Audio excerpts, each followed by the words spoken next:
Are you someone who struggles to get into the gym and get in shape because of how little time you have in a week? If so, this is the video for you. All you need is 2 days, 2 workouts, and about 2 hours of your time. But before we get into the video, please don't forget to like, share, comment down below on this video, and subscribe to the channel. We are on the road to 1,000 subscribers, and we are so close to 200, and it wouldn't have been possible without any one of you guys. So if you are enjoying the content, please make sure you spread the word. Sit back, relax, and take some notes, and follow exactly what I'm telling you over here, and I promise you, you will see a lot more gains. Let's get straight into it. So to be going through the exact workout program, we're going to be using the whiteboard behind us, and like I said, all we need is 2 days, 2 hours of your time, and 2 workouts. That's it. A lot of people think you need to spend hours and hours on end in the gym every single day to see results, but that is just not the case. A lot, if not most people, can see some amazing results by going to the gym just twice a week if they do it right. So to get started, we're going to split the board in half. We have, like I mentioned, 2 times a week. Both workouts are going to be full body. For the purpose of the video, this is going to be full body A and full body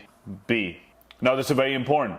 We want at least 2 days of recovery in between each workout. So that means you could do something like a Monday, Thursday, or a Tuesday, Friday, whatever works best for you. Each of these workouts are pretty intense, and especially if you are a beginner, you want to be giving your body enough rest so that you can go to each workout and give it 100%. So to start off each of the workouts, we always start with legs because everybody hates it. It's the most tiring and it takes the most out of you. So on day 1, we're going to be starting with a knee dominant exercise. So what does that mean? A knee dominant exercise is where you're primarily flexing and extending your knee, which primarily targets your quads. So an example of this could be a back squat, a goblet squat, or if you want to work one leg at a time, you're feeling a little frisky, then you could do something like a split squat or a Bulgarian split squat. The point is, any quad-based or knee-based movement is the first exercise that goes on full body A. So now, since we started with a knee dominant exercise on day 1, on day 2, for the first exercise, we're going to do something called a hip dominant exercise. Now, a hip dominant exercise is one where you hinge your hips back and forth, which primarily targets the posterior chain of your body. The posterior chain meaning your glutes and your hamstrings. So what would be an example of this? This could be a deadlift. It could be variations of deadlift like an RDL. It could mean a hip thrust.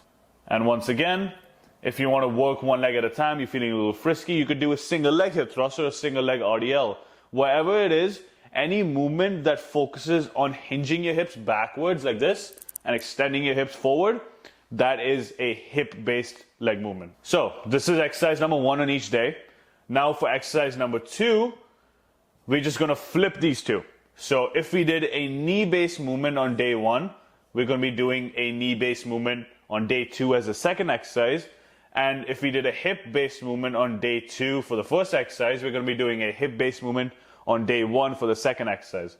Just for example purposes, for exercise 2, we could go on to a hip thrust on day 1, and on day 2, for a knee-based movement, we could do something like a Bulgarian split squat.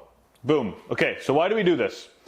Well, we want to be focusing on different aspects of your body each day. So that's why we don't always start with a knee-based movement on each day. We focus one day on the hips, one day on the knees. That way we counteract any sort of muscle imbalances that may come up. Now that we've gotten legs out of the way, bang, now we could go on to upper body. So we're going to write upper body over here. So for upper body, we have a bunch of different types of movements we want to be focusing on. So for one, we have a push, we have a pull, and we have an accessory. Now I'm going to be talking about what each of those 3 mean. Now, a push is something that you are physically pushing away from your body. Quite self-explanatory. Push exercises usually target your chest, your shoulders, and your triceps. A pull exercise is something that you're pulling towards your body, or you are pulling yourself towards a fixed object. Now, pull exercises primarily target our biceps and our back. Now, with those 2 basic movement patterns, we have targeted every single major muscle group in our upper body. We've targeted the bicep, the tricep, the shoulder, the chest, and the back. Now, the accessory is something that I'm going to be talking about after I deal with push and pull, because those are the 2 most important for now. But within push and pull, you have 2 different types of movement patterns each. So starting with push, we have a horizontal push. So a horizontal push, again, very self-explanatory, is something that you're pushing away from you but in front of you. An example of this could be a push-up, where you're pushing yourself away from the ground with the ground being fixed, or a barbell bench press where you're pushing the bar away from you and your chest while you're fixed, where you're pushing the weight either above your head or you're pushing yourself away in an inverted position from the ground. An example of this could be a dumbbell overhead press, a strict military press, or even a handstand push-up. Now the same thing with push, we also have with pull, a horizontal pull and a vertical pull. A horizontal pull is when your torso is as flat or as parallel with the floor as it can be. And the goal is to row or pull the weight in towards your stomach. Example of this could be a barbell bent over row, where we bend down and pull in towards our stomach, or a chest supported T-bar row, where our chest is actually supported against the pad and we just focus on pulling the weight over there and it takes the weight off your lower back. Now, if you're into body weight training, that could be an inverted row where the bar is fixed and you're pulling yourself towards the bar with your back as flat as it can possibly be. And then we have vertical pull motions, which, as the name explains, you're pulling the weight in towards your chest or you're pulling yourself up towards a fixed object. An example of this could be a lat pull down or a pull-up. So those are the 4 basic upper body movement patterns that we should know. Now that we know all 4 of those, now we can divide them evenly with distributed focuses on each of the 2 days. On day 1, we start with a horizontal push. Remember what I said, a horizontal push is anything where you're pushing your body or the weight in front of you. So on day 1, we could start with a dumbbell bench press, right? So you're pressing the dumbbells away from your body as you're laying down on the bench. Now, since we started with a horizontal push on day 1, we're gonna start with a vertical pull on day 2. A pull, this could be a lat pull down. And if you're like me, you love doing pull-ups, this could also be a pull-up or a weighted pull-up. Now, since we've already done a horizontal push on day 1, now that means we do a horizontal pull as well on day 1 since we're following the pattern. So just by the way guys, H represents horizontal and V will represent vertical. So an example of a horizontal pull would be a bent over row. If you want to work one arm at a time, we could do a supported single arm row against the bench or even a single arm cable row. And as the pattern suggests, since we've already done a vertical pull, this is going to be a vertical push on day 2. Example of this, let's just say a dumbbell overhead press.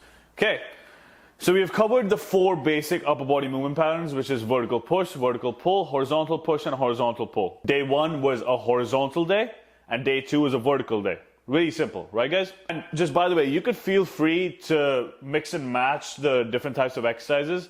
You could also do something like a horizontal push and a vertical pull on day 1, and a horizontal pull and a vertical push on day 2.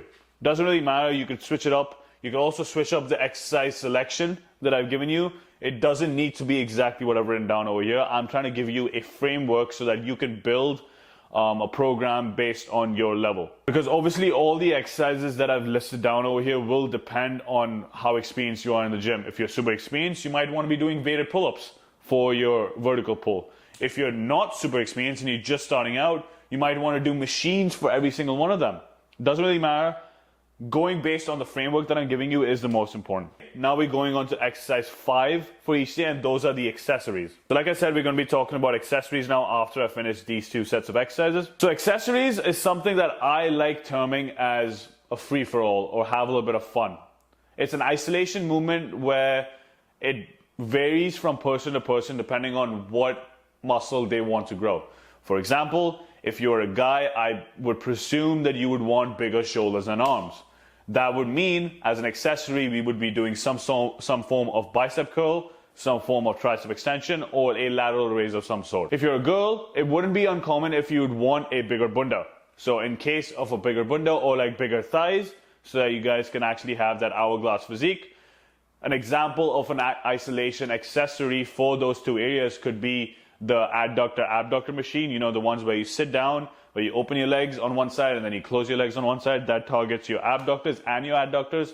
Or if you really want to target the glute, we could do something like a cable kickback, where you attach a cable and a strap around your ankle and you kick your legs back. So depending on your goals, depending on your situation, depending on what you want to work on, this is going to vary from person to person, as long as it's an isolation exercise. Now, what's an isolation exercise, you may ask?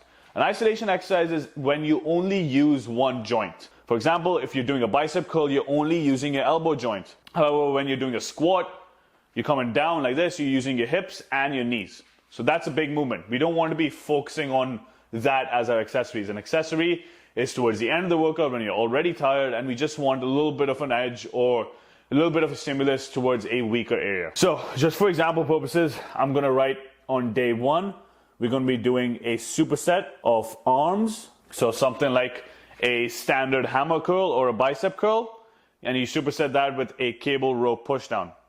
Super simple. And then on day 2, since I want to even out my body, I want to focus on my legs a little bit as well. We're going to do a superset of abductors and adductors. Beautiful. Now we have gone through all the 5 major movements on each of the days that we want to focus on. And then after this is the weight section. After this, I do really think it's important to work on your cardio and your core. And that sounds kind of hypocritical because I don't do nearly enough cardio or train my core nearly as much as I should be, but I still advocate everybody to do it. I just do each of them at home. So if you want to erase all of this, by the way guys, I'm going to be giving all of this in the description down below as well. So if you aren't really understanding what I'm saying, I'm going to leave the full blueprint or the framework that I follow in the description down below so that you guys can just copy and paste. So now since we're talking about core and cardio, we're going to be separating it over here as cardio, right here, core. This will very much depend on your goals, what you're trying to accomplish, your experience level, and how much time you have on your hands. Most people, I would say the general population, should be doing low intensity steady state cardio. I don't think a lot of bodies out there are capable of withstanding high intensity sprints or playing a competitive sport or playing a sport in general because their joints are not strong enough, their recovery is not good enough, they don't get enough sleep. So for cardio purposes, for general population, right, we're going to be doing low intensity steady state cardio. So that's what LISS over here stands for. Again, this could vary, but ideally the good sweet spot range would be between 15 and 25 minutes after every single workout. Big reason as to why we do this after the workout is because our primary focus should be the weights. We do not want to give our bodies a single reason as to why we should be lifting less weight because we don't want to be targeting or getting super tired after cardio itself. This could be on an inclined treadmill, this could be on a bike, this could be on an elliptical, Stairmaster, anything that gets your heart rate in the zone 2, maybe pushing zone 3 range, ideally zone 2, or about 120 to 140 beats per minute. Something that you could realistically have a conversation in, but it does get you breathing a little bit. Perfect. Like I said, after each of the 2 workouts, what if you are more experienced or you play a certain sport? In that case, you could be doing, like I said, you could play a sport. You could go out for some sprints, 5, 10, maybe even 15 sprints, depending on how experienced you are. But the key takeaway here is I do not want your cardio, like through HIIT, to be affecting the next workout, which is another reason why I always say keep at least 2 to 3 days in between each of the workouts, because that lingering sort of fatigue will carry on to the next workout if you don't take care of it, especially if you do HIIT after each of the workouts. But for example purposes, HIIT, high intensity interval training, or HIIT, shouldn't be as long as this. It should be anywhere between 7 and maybe pushing 15 minutes. It should also be done after your workouts, especially because they are pretty energy sapping. Maybe a 2:1 work-rest ratio where you work for 2 minutes and rest for 1 minute, or even a 1:1 where the 1 minute that you're working is a lot harder than the actual 2 minutes. Core has a variety of functions. I'm not going to get too scientific because this could be a completely different video, but let's just say the core has 3 main functions. It has 6 or 7, but for the purpose of the video, it just has 3. One would be where you're flexing from your sternum or the upper part of your torso, something like a crunch. The second would be where you're flexing from your pelvis or your hips, like a leg raise or something. And then the third would be some sort of stability-based exercise, like a plank or an ab wheel rollout. Now, given that, if you're constructing a core routine, we have 3 dominant motions of the core. We don't necessarily need to be working on all 3 every single workout. We could be focusing on just 1 or 2. If you're talking about flexing your sternum or crunching, we could do a simple stability ball crunch. If you're talking about flexing your pelvis, this could be a lying leg raise. If you're more advanced, this could be a hanging leg raise. And for a stability-based exercise, let's just say a standard plank. If you're more advanced, this could be a side plank, this could be a plank on a stability ball, or this could even be a plank rollout with your elbows or an ab wheel rollout. But for each workout, I would suggest you stick to 2. So for example, on week 1, day 1, you go 1 and 2. On week 1, day 2, you go 2 and 3. And then on week 2, day 1, you could go 1 and 3. And then week 2, day 2, you could repeat the cycle. So that way you're not overtaxing your body after every workout, and you're also getting all 3 of the major core functions over the long enough period of time. But yeah, guys, I hope that makes sense. I tried to simplify it to the best of my ability in this video. But basically, if you are super short on time, you only realistically need 2 workouts a week. 2 hours of your time, 2 full body workouts. We don't need to focus on a million different exercises. We don't need to do 15 sets of each body part every single time. We just need to get in, stay consistent, progressively get stronger on each movement. This is honestly the way I start most of my clients. Literally get them in the gym twice a week, focus on strength, focus on muscle, focus on the basics, and then supplement that with a little bit of core and cardio twice a week over the course of 8, 12 weeks. And as long as they're consistent with the way they eat and they're making good lifestyle choices, they see some fucking fantastic results. But anyways, guys, like I said, I'm going to leave the whole framework in the description down below. I hope you guys enjoyed the video. If you did, please don't forget to like, share, and comment down below. We are so close to 200 subscribers, and we have to get to 1,000 in a couple of months. That's my goal, and it would not be possible without you guys. So please, if you are enjoying the videos, make sure you spread the word. I'll see you guys in the next one.